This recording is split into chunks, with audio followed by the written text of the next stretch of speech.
The smell hits you first. Not smoke, not chemicals, something older, something your ancestors knew before they had words for it.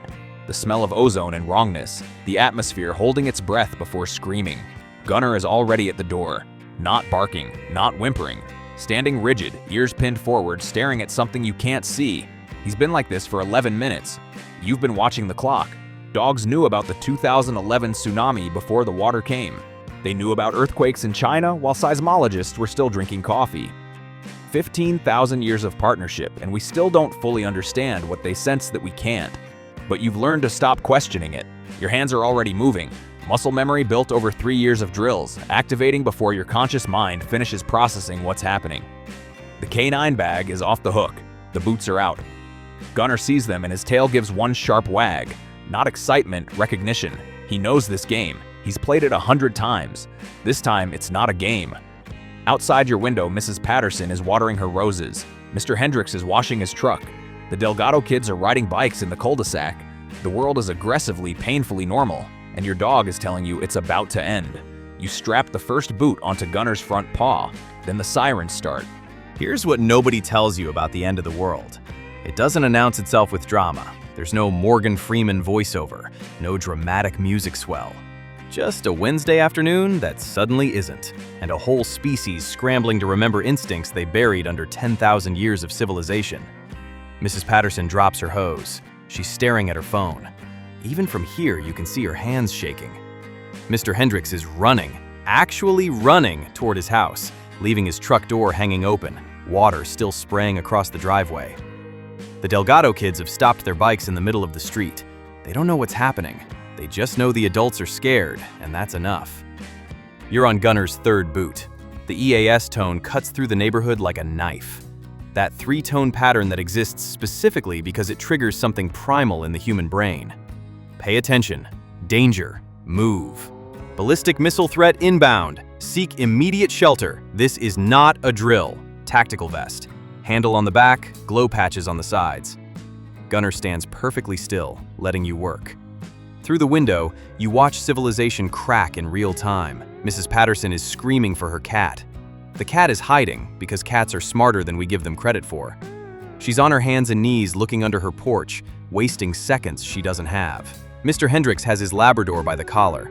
The dog is panicking, pulling, trying to run anywhere that isn't here. Hendricks is dragging it across the lawn, the dog's paws scraping through grass and dirt and the fine particulate matter that's about to become poison. Every step that dog takes is collecting death. Every grain of dust it picks up will be tracked into whatever shelter they find. They'll breathe it. They'll touch it. They'll let the dog lick their faces because that's what people do with their pets, and they'll never connect the sickness that follows to this moment. But you? You just spent 4 minutes making sure your dog's paws will never touch contaminated ground. The vest is secure. The boots are tight. Gunnar looks up at you, waiting for the next command. Bunker, now! He moves. The bunker door weighs 340 pounds. You know this because you installed it yourself, cursing every inch of the stairwell, questioning every life choice that led you to becoming the neighborhood crazy person with the underground concrete room. The neighborhood isn't laughing anymore. The door swings shut. The locks engage, and suddenly you're in a different world, one where time moves differently, where sounds are swallowed by concrete, where the chaos above becomes an abstraction instead of a reality. Gunnar is panting. Stress response. His body wants to do what bodies do when they're flooded with adrenaline. Move, shake, release. You can see the tremor building in his shoulders. Wait. One word. 3 years of training compressed into a single syllable. He freezes. An untrained dog would shake right now. That full-body, ear-flapping stress release that dogs do without thinking. It's instinct. It's hardwired. And if Gunnar does it before decontamination, he sprays every particle he collected in those 4 minutes across your clean zone. Your shelter becomes a slow kill chamber with better walls. You work fast, but not rushed. Rushing creates mistakes. Mistakes create tumors. Boots first. Each one removed carefully, placed in the contamination tray by the door. The dust stays where it belongs, contained, isolated, away from anything you'll touch or breathe. Damp cloth. Muzzle first, then ears, then paws. Every surface that might have contacted the outside air gets wiped down. Systematic, thorough. The Geiger counter comes out. You run it over his coat, starting at the head. Click, click, click. Your heart rate spikes with each one. 40 clicks per minute is background. Anything above that means particles got through somehow, means the boots weren't enough, means you're going to spend the next 2 weeks watching your dog slowly... Silence. 38 clicks per minute. Background radiation. Clean. Okay. Permission given. Gunner shakes, that explosive release of tension that dogs have perfected, and nothing comes off but stress and loose fur. No invisible death, no radioactive dust, just a dog being a dog. Now you can hug him. You settle against the wall, Gunner pressed against your side, and you listen to the silence. Not quiet, silence. The complete absence of the sounds that define human existence. No traffic, no distant lawnmowers, no kids yelling, dogs barking, planes overhead. Just the hum of the air filtration system and your own heartbeat. Somewhere above you, the Pattersons are probably still looking for that cat. The Hendricks are probably in their basement, which isn't sealed, isn't filtered, isn't anything except a concrete room with contaminated air slowly seeping through every crack. The Delgado kids. You stop thinking about the Delgado kids. Gunner's head is on your lap. His eyes are closed, but his ears are still moving, tracking sounds you can't hear, processing threats you can't perceive. Even in rest, he's working. Even now, he's protecting you. 3 years ago, your wife called you paranoid. Your brother said you were going off the deep end. Your coworkers made jokes about bunkers and tinfoil hats, and you smiled and nodded and kept building anyway. Not because you wanted to be right, because you couldn't afford to be wrong. Day 14. The walls haven't moved. You know they haven't moved. The bunker is exactly the same dimensions it was 2 weeks ago. 12 feet by 20 feet, with a ceiling that clears your head by 8 inches. You measured it yourself. You poured the concrete yourself. You know every square inch of this space. The walls haven't moved. They just feel closer. This is the part nobody warns you about. The survival guides talk about water purification and calorie ratios and ammunition storage. They don't talk about day 14, when the adrenaline has long since burned off, and you're left alone with a brain that wasn't designed for concrete boxes. You've been staring at the same spot on the wall for how long? An hour? 3? The LED lantern flickers slightly. Not a malfunction, just the normal variation of battery-powered light. But you've been watching it flicker for so long that it's hypnotized you into a kind of waking coma. The isolation isn't crushing. That's not the right word. Crushing implies pressure, implies an active force working against you. This is different. This is absence. The absence of other faces. The absence of conversation. The absence of all the small, meaningless interactions that you never realized were keeping you sane. When did you last speak out loud? You can't remember. The bunker blues. You read about this in a FEMA study years ago. The psychological deterioration that occurs in extended isolation environments. The document used clinical language, detached and academic, like it was describing something that happened to other people. It didn't feel like other people now. Your thoughts have started looping. The same worries, the same regrets, the same unanswerable questions circling through your skull like vultures. Did anyone else make it? Is the surface survivable? Will it ever be survivable again? What's the point of surviving if there's nothing left to survive for? The loop tightens. The vultures circle closer. Then something wet touches your hand. Gunner is there, standing in front of you. You're not sure when he moved. You've lost chunks of time before, but this feels different. He's staring at you with an intensity that cuts through the fog. There's a rubber ball in his mouth, the squeaky one. The one you almost didn't pack because it seemed frivolous, seemed like a waste of precious space in a bug-out bag designed for survival. He drops it in your lap. The message is clear. We're playing now. This isn't a request. You don't feel like playing. You feel like the Walking Dead, hollowed out by 2 weeks of silence and fear and the crushing weight of a world that doesn't exist anymore. But Gunner doesn't care what you feel like. He nudges the ball with his nose, pushes it against your chest. His tail starts wagging, tentatively at first, then with increasing enthusiasm. He's decided that playtime is happening, and your existential crisis doesn't get a vote. You squeeze the ball. It squeaks. Gunner's entire body vibrates with anticipation. and something in your chest, something that's been locked in a box for 14 days, cracks open just a little. You throw the ball. It bounces off the far wall, the squeak echoing in the enclosed space. Gunnar launches after it like it's the most important thing in the universe. Because to him, it is. He brings it back. You throw it again. He brings it back again. The loop in your head doesn't stop, but it gets quieter. The vultures back off a few feet. Somewhere in the primitive architecture of your brain, chemicals are shifting, cortisol dropping, oxytocin rising. The stress hormone that's been drowning you for 2 weeks finally meeting resistance. You're laughing.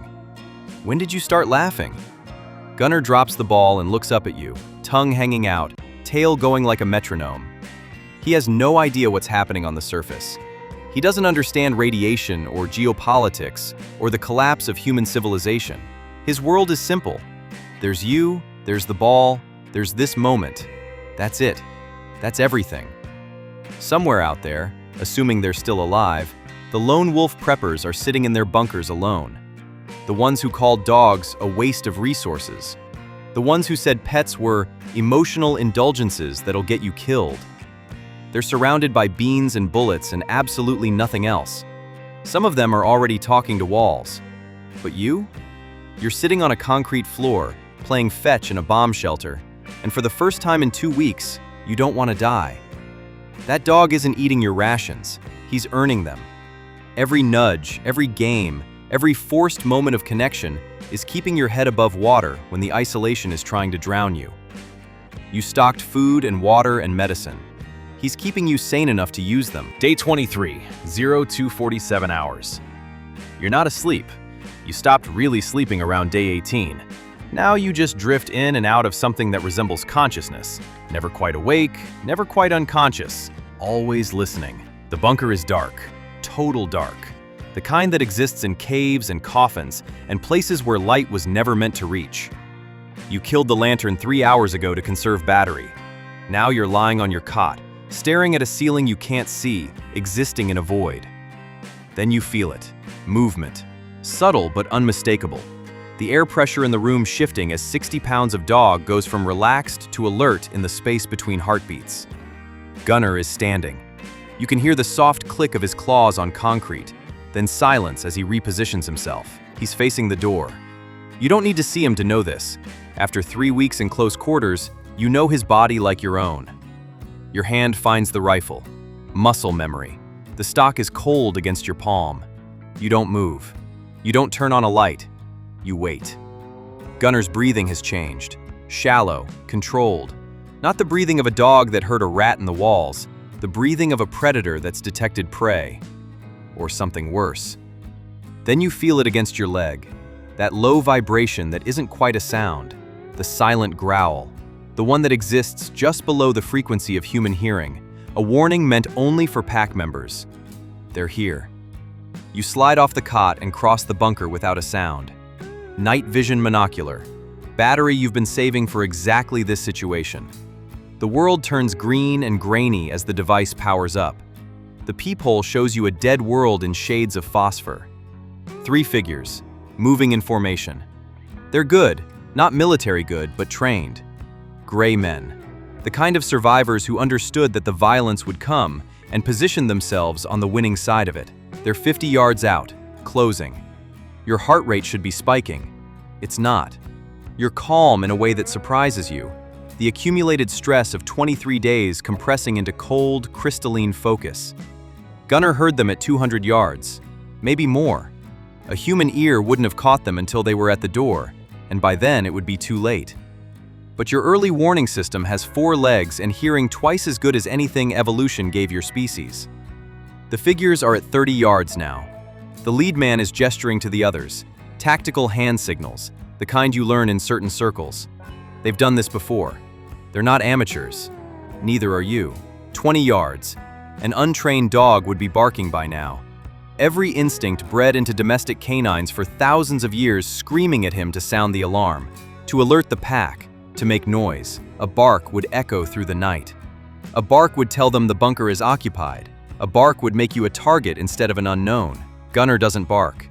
He's pressed against your leg, silent except for that subsonic rumble only you can feel.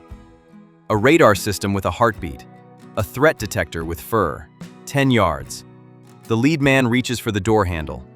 You rack the slide. The sound is obscene in the silence. Metal on metal, the universal language of violence about to happen. It carries through the door, through the night, into the ears of men who suddenly understand that this bunker isn't unoccupied. Freeze. Communication between them.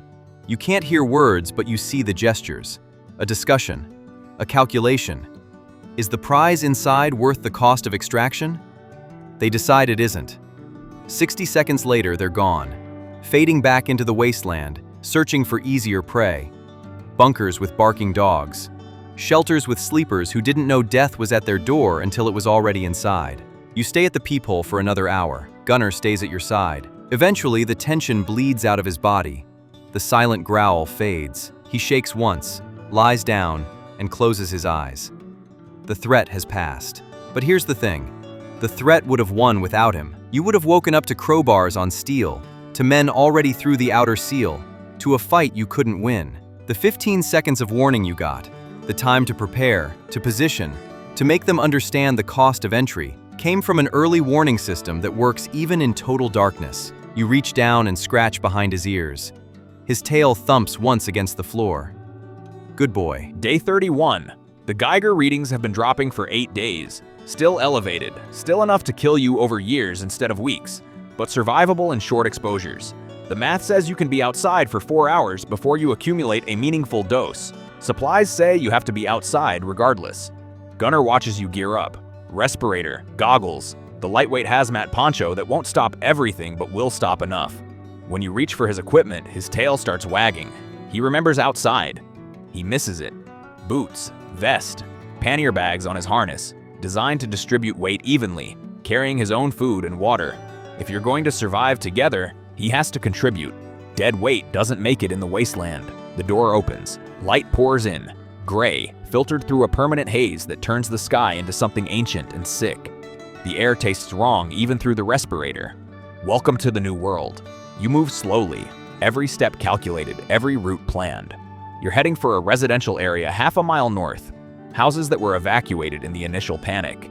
Places where people left behind anything too heavy to carry, too unnecessary to prioritize over things that seemed more important at the time. The world is quiet, not peaceful. Quiet. The difference matters. Peaceful implies contentment, implies a natural state of rest. This is the quiet of absence. No birds, no insects, no distant traffic. Just the crunch of debris under your boots and the soft panting of your partner. Gunnar moves ahead of you by about 20 feet, close enough to command, far enough to be useful. His nose is working constantly, reading the air like a book written in a language you can't speak. You pass a collapsed garage. The roof has caved in, creating a cave of twisted metal and shattered concrete. You glance at it, assess it as worthless, and keep moving. Gunnar stops. His body language changes in ways you've learned to interpret over 3 years of partnership. Ears forward, tail stiff. He's working a scent near a pile of debris, nose touching the rubble in short, focused bursts. You've learned to trust that nose. 15 minutes of digging. Your arms are screaming by the end, protesting muscles that haven't done real work in a month. But eventually your hand closes around something solid. Canned food. A whole case buried under what used to be a shelf unit. Beans, vegetables, and the jackpot, canned meat. Protein that will last months. Calories that no human would have found. Hidden under debris that no human would have thought to dig through. But Gunnar doesn't operate on human assumptions. His nose followed the faint trace of sealed food through tons of rubble and led you directly to it. You add the cans to your pack. The wait is worth it. The return trip takes a different route. Same distance, different path. Unpredictability is survival. You're half a kilometer from the bunker, feeling the familiar ache of approaching safety when Gunnar stops again. This isn't curiosity. This is warning. He's staring at a dark alley between 2 burned-out buildings. His hackles are raised. That silent growl is back. The vibration you feel through your boots. Something is in that alley. Something that triggers every prey detection circuit in his brain. You don't question. You don't investigate. You take the detour. 3 minutes later, you hear them behind you. Snarling, barking, the sounds of a feral pack that's lost its meal. They pour out of the alley, 6 of them, maybe 7. Domestic dogs gone wild, hunger and instinct overriding every lesson they ever learned about humans being friends. In the wasteland, protein is protein, and you are protein, but you're not there. You watch from a safe distance as the pack searches, confused, unable to understand how their prey vanished. Eventually they give up, scattering back into the ruins to find easier targets. If you'd kept walking, if you'd dismissed Gunner's warning, if you'd trusted your eyes over his nose, that fight would have ended you. Not the dogs themselves, you could have killed them. But the bites, the wounds, the infections that follow in a world without antibiotics. Death by feral dog isn't getting eaten. It's getting scratched and dying 3 weeks later because you can't fight bacteria without medicine. Gunner saved your life without firing a shot, without making a sound, just by knowing what you couldn't know and telling you in the only way he could. You adjust the straps on your pack and head home. The bunker door closes. Decontamination protocol. Clean. Dinner is canned beef heated over the camp stove. You eat sitting against the wall, Gunner pressed against your leg, sharing the silence that's become comfortable instead of crushing. He gets extra kibble tonight. He earned it. You reach down and scratch behind his ears. He leans into it, eyes closing, tail tapping a slow rhythm against the concrete. A simple gesture, ancient and unchanged. 15,000 years ago, a wolf and a human made a deal around a fire. Protection for food, companionship for survival. The first partnership between species, forged in a world that was trying to kill them both. Nothing has changed. The world outside is ash and ruin. Everyone you knew is gone or scattered. The future is uncertain, the present is brutal, and every day is a calculation about whether tomorrow is worth reaching. But you're not alone. You have a partner who hears danger before it arrives, who finds food you couldn't see, who keeps you sane when the walls start closing in, who makes the unbearable bearable just by existing. A pet would be dead by now. A pet would have gotten you killed. But Gunner isn't a pet. He's a survival asset. Here's what nobody tells you about preparing for the end. The gear matters. The bunker matters. The food storage and water filtration and weapons cache, all of it matters. But none of it matters as much as what's sitting beside you when the lights go out. A pet is a liability. Let's be honest about that. An untrained animal that barks at the wrong time, tracks contamination through your shelter, eats calories you can't afford to share, and contributes nothing but emotional comfort. In a genuine survival situation, that's a liability. But a K9 partner? That's a radar system with 4 legs. That's a resource detector no technology can match. That's a morale multiplier when isolation is eating your sanity. That's a silent sentry when human ears aren't enough. That's a pack mule, a scout, and a bodyguard wrapped in 60 pounds of loyalty. The difference isn't the dog. The difference is the training. 3 years of drills before you ever needed them. 3 years of commands practiced until they became reflex. 3 years of building the kind of bond that survives chaos, fear, and the crushing weight of apocalypse. Do you have the boots? The vest? The bug-out bag ready by the door? Have you trained the quiet command? The wait for decontamination? The silent alert that warns without betraying your position? If not, you're gambling. You're betting that the crisis will never come. You're hoping that if it does, you'll figure it out on the fly. Hope is not a survival strategy. Start today. Build the kit. Train the commands. Practice until it's muscle memory, until your hands move before your brain catches up, until your dog responds to your voice like an extension of your own body. Because when the sirens scream and the sky goes wrong and everyone else is dragging contamination into their shelters with every panicked step, you'll want to be executing a protocol.